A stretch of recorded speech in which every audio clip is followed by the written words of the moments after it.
Hi, this is Scott Miller. Welcome to my Top Performance blog. Today I have the privilege of speaking with Iain Caldwell, who directs a couple of services in the NHS in the UK, one of them called Starfish Health and Wellbeing. Iain and I go back a ways. I've met him multiple times here in the United States and in the UK, his home country, where, as I say, he's doing some really innovative things, pushing healthcare to a different level, making sure that people have the services they need, not just when they're in a crisis, but providing health and well-being to people over the course of their lifetimes. Iain, thanks for joining me today. Thank you. Can you just tell us just a little bit about the situation in the UK right now? What's happening there before we talk about what specifically you've been doing? Okay. Well, we're into about the 7th or 8th year of a big innovation program. So we've got improving access to psychological therapy, I.A.P.T. I.A.P.T. came in with the aim of improving standards in psychological provision. The way that they would improve standards was to ensure that there was regular monitoring. There was data being collected every single session, all providers collecting data, report on data. In addition to that, they wanted evidence-based therapy. NICE guidelines, it pushed mainly at the beginning cognitive behaviour therapy, CBT, and I would say at the beginning of this I.A.P.T. Innovative programme, maybe 90% of all psychological therapy delivered was CBT. Wow. So we've got like quite a very standardised, quite a narrow way of delivering it. It has expanded with interpersonal therapy, counselling for depression. It's started to expand, but I would still say CBT seems to be the main delivered therapy. The 5 years data, 5 years looking at the outcomes, the 5-year plan, they found that really I.A.P.T. hadn't worked. The two main reasons. One was dropout. Dropout is huge. People staying past session 3, I think it was about 75% of people have dropped out. So obviously dropout is starting from the referral point to initial assessment and all the way through until the planned exit. So did I catch you right in that 75% approximately had dropped out by session 3? Yes. Okay, wow. That is large. It's yes, and I think an interesting problem with that is what happens is the people go back. So they drop out, they go away, they return to the doctor, the GP, and then they get referred back. I think in the first Newham project, the first I.A.P.T. that was in London, people returned on average about 3 times a year. So this is interesting. People are dropping out of therapy and coming back, and dropping out and coming back. So they want to be involved, they want to develop their well-being, they want some type of psychological interventions, but they don't want what's on offer. They want more choice, more flexibility. They want it offered in a different range of ways. And I think that the prescribed, standardised, competency-driven way of delivering is missing the person's voice, their preferences, their interests, their opportunity to mould and build a relationship and be really flexible. Now, obviously, within that, some people delivering CBT in I.A.P.T. are doing that work. They're delivering it in a very flexible and adaptive, integrative way and getting fantastic outcomes. But the standardised programme on the whole, that message isn't getting through, and I think people are not getting what they want and drop out. And so when you say that they found that it hadn't worked, dropout is one big piece of it. Secondly, another sign that it hadn't worked was that the people didn't drop out and go away. They actually came back 3 times, perhaps in a hope of finally getting something. Were there other indices about why this standardized, do this treatment for that disorder and nothing else wasn't working? there seems to have been this push for ensuring you get the exact right diagnostic label and ensuring that you label the person correctly, and then you get the right level of service, you get the right type of model. And I think it's just missing what people need.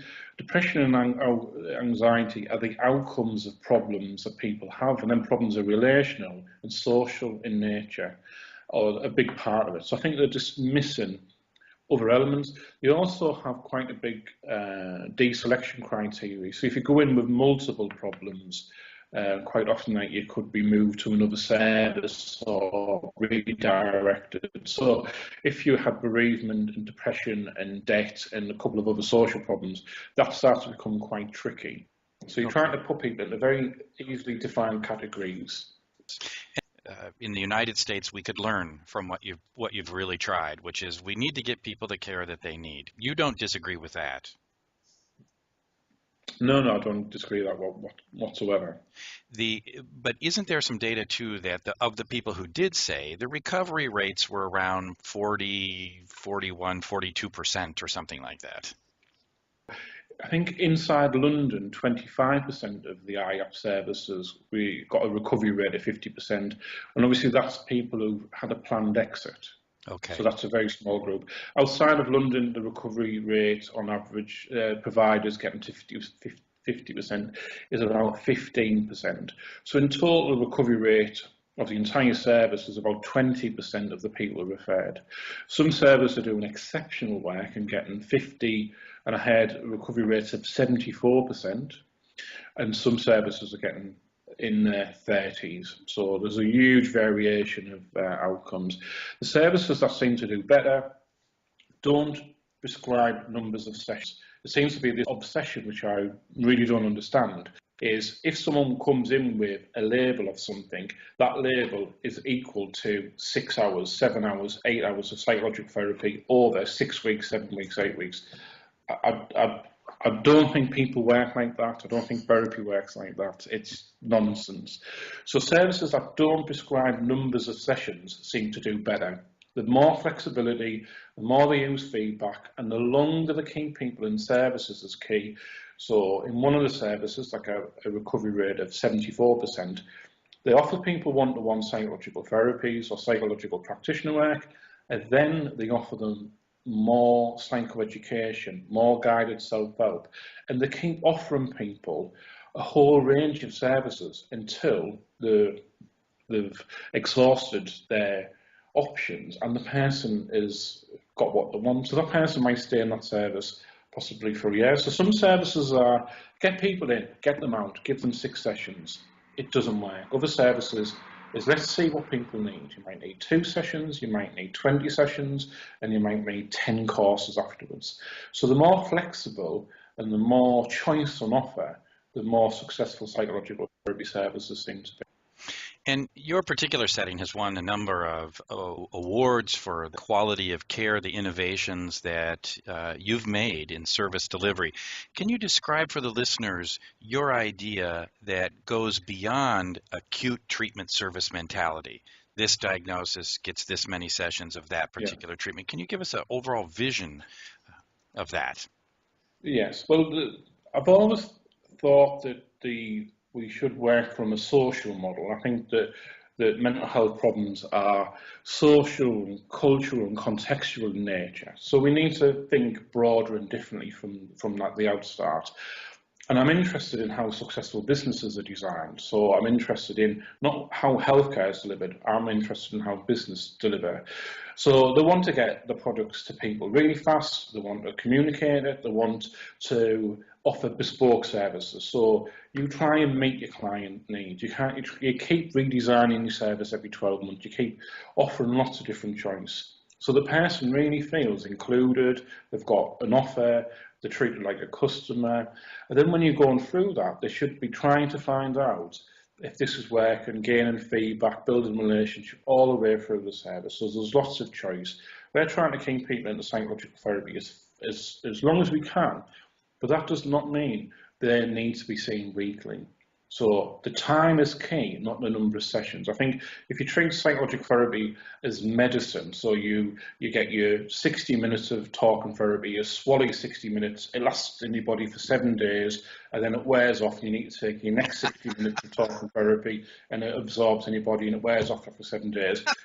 That's how medicine works. That's not how human relationships, friendships, that's not how education learns. Education is, the longer you're in psychological therapy, like wellbeing services, and doing different types of interventions, the better your wellbeing is going to be over a long time. So you don't just go when you're in crisis, you go constantly. So we want to be people in as long as they can, but then using like a supermarket of psychological wellness.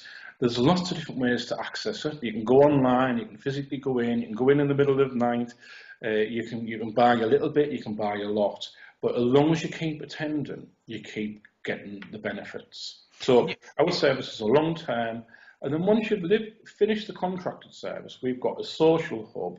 The social hub is a collection of soul and well-being activities and support that keeps reinforcing the messages of look after yourself, look after your relationships, look after your family and friends. So you're looking after that community, and you're constantly learning and developing a sense of mastery over your life. So the more people can pick up a whole range of different skills and then associate them with well-being, so they can learn to drive, they could get a qualification, at the same time the well-being's improved, and this seems to bond and blend. And so it sounds like you have this idea of an acute service where they can get one-on-one kind of work. Then there's this, let's call it an auxiliary to the one-on-one, which is web-based books, self-help, and then you have what you call the social hub. Yes. I have two questions. One is, can you say a bit more about what that means? And number two, can you comment a bit about the cost? Because as I listen to you speak about all these different layers, I can just imagine the payers here in the United States and elsewhere thinking, well, that's all very nice in theory, but in practice, we have to pay for this. How are we going to pay for a social hub? Well, the contractor services should be using their resources more effectively. So having larger gaps and having other types of complementary support should mean that you get more value for money. And the longer you take to deliver that, the better the outcome. So if you want value for money, take your time, have some gaps, but do put a lot more emphasis on the person getting involved and contributing to their own development. Then secondly, this sort of auxiliary work is low cost.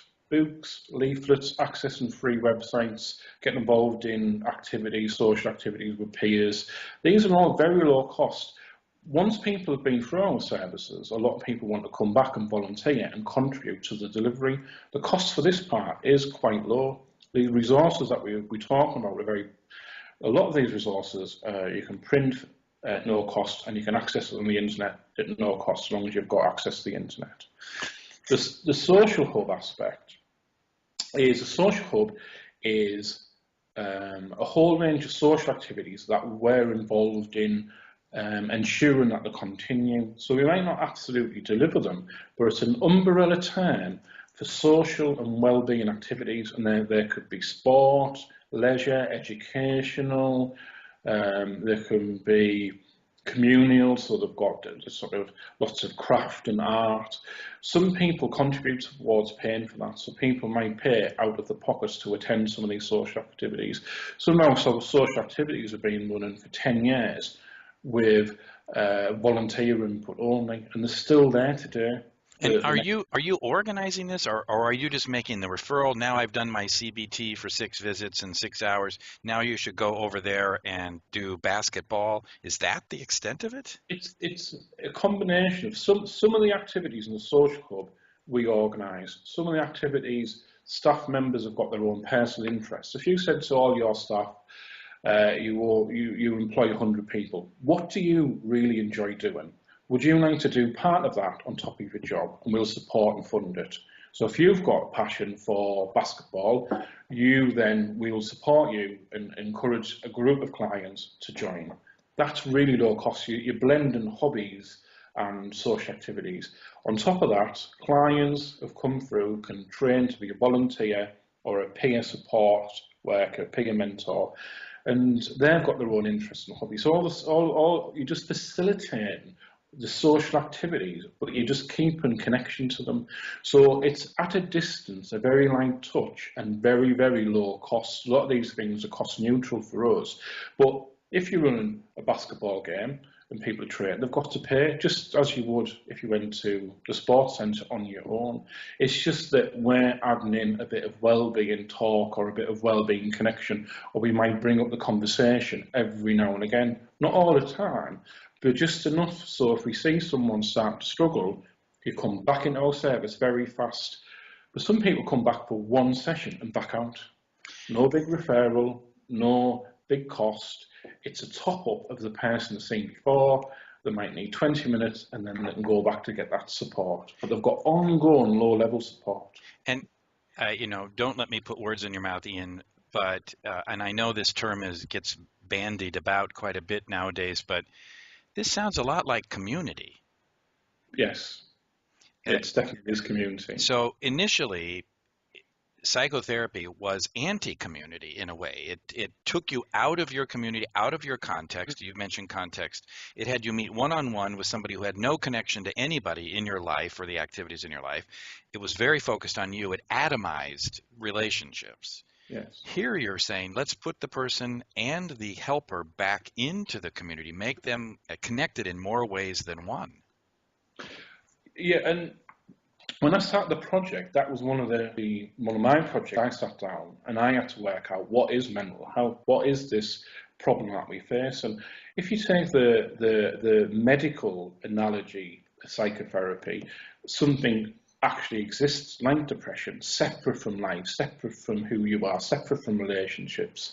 And I didn't really believe that. I seemed to have a more of a, as I said, a cultural, social, psychological model. So people are part of their lives. I've never understood why we remove people, deal with people's problems, and then put them back into the world. People are having problems because of living. So we need to deal with problems of living. I've also described this as doing like psychological therapy with the therapy door open. I want to see where people go and people do, and I want to see when they come back. And I think if you can connect that, you're starting to understand why people have recurring problems, and you can start to see how they have a lifestyle and what the social network and social support are like. And all of them extra therapeutic factors, if they're not enhanced and being utilised, well, maybe we need to have a look at that, as well as sitting one-to-one offering psychological support.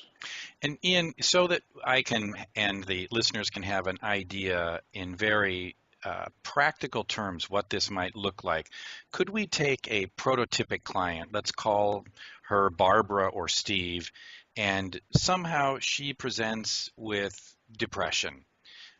What would happen when she contacted Starfish Health and Wellbeing that would be different from, say, an outpatient therapist? What would happen? Initially, it might seem very similar. We would arrange an appointment, we would have an assessment. But the assessment is a narrative-based tool. So we want to take the key information. We want very concrete intake information so we know who we're dealing with. But we also want their story, their narrative, who you are, what's your hobbies and interests. We're interested in your... And so let's suppose she gets the whole Starfish experience. Yes. She comes in, she might have that narrative assessment that sees her as a whole person rather than simply the piece that is depressed. What are the possibilities after that? Besides a one-on-one? Yeah, besides the one-on-one, we could have some a psychological practitioner who could do more psychoeducation. We could also have a person who works more of a community wellbeing worker who actually helps that person engage back in their community, resolve some practical problems, be navigated to a whole range of services.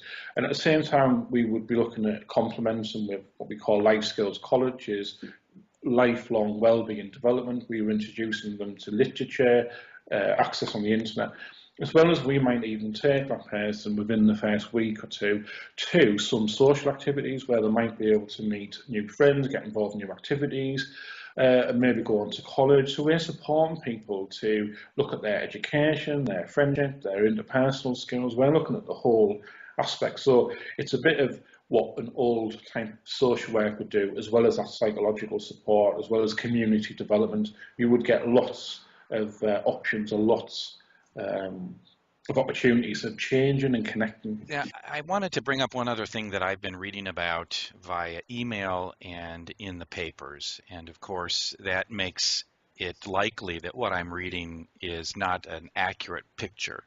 But starting maybe 3 to 6 months ago, were a number of publications talking about the struggle that some mental health providers were having in the NHS system. Can you say a little bit about that? Is that something you know about and can tell us what that might be about? The articles, the gist of the articles were that these therapists were depressed and that working in the system was really challenging. Yes, I think there is a lot of demand. There's a lot of targets, and there's a lot of pressure on delivering services. So I think if you can have services that have got some flexibility built into them, you can have different ways of delivering services. And one of the paradoxical issues is that you might have psychological therapists who say, look, I've got a caseload of a certain size. I can't manage more people. We would say to them, well, why not do something different with them? We will offer you 10 different options to move people into a lower level educational approach or a social. And they seem to say, but I want to continue what I'm doing without changing. Well, but you seem to have some problems by doing what you're doing without changing. Yes, so can you just fix them so I've got less clients, but I don't have to change? And I think that's the problem. Psychological therapy has got to become more flexible, and it's got to see itself as part of a bigger picture, connected to other types of services. So service design has to change. We need to offer more variety in a variety of ways, and we also need to change the nature of psychological therapy. If you realise that psychological therapy has an element of sociology in there, anthropology, understanding other people's lives, where they come from, the customs and habits, you start to have a multidisciplinary approach, which then makes sense to connect to other professions and other disciplines. If psychological therapy is something discrete and different and not connected to the real world, well, then it's going to be very private behind doors and we don't know what's going on. Mm. If we leave it like that, the evidence is it's not working very well, and people aren't getting what they want, and people are dropping out. We need to start to view psychological therapy in a multidisciplinary approach, broaden it away up, and make them connections. Doesn't mean that you have to do everything. Be open to, you might not have to see me, you might have to see someone who can help with debt counselling, or make sure that your children go to school, or get you better housing, and then come back and see me. And we know when we work in this way, when they come back, people, their scores are going down. So we've had people referred who've had very, very high scores in a crisis, and we've given them instant practical interventions. When back, we scored them and they've reduced massively. And then there still needs some psychological-minded conversations. We provide that. Right. We're understanding that if you've got depression or anxiety, there's multiple components and there's multiple reasons. Why just have psychological therapy by itself? Think it can deal with all of this by itself, and it's community solutions can help a community of people. It's like you're reading my mind, Ian, because I wanted to ask you how feedback-informed treatment and the measurement fits in this new way of thinking, this more community-based, flexible, variety, being willing to do what it takes to achieve the outcome, and flexing outside of what psychological therapists may typically do. How does feedback fit for you in this picture, this vision?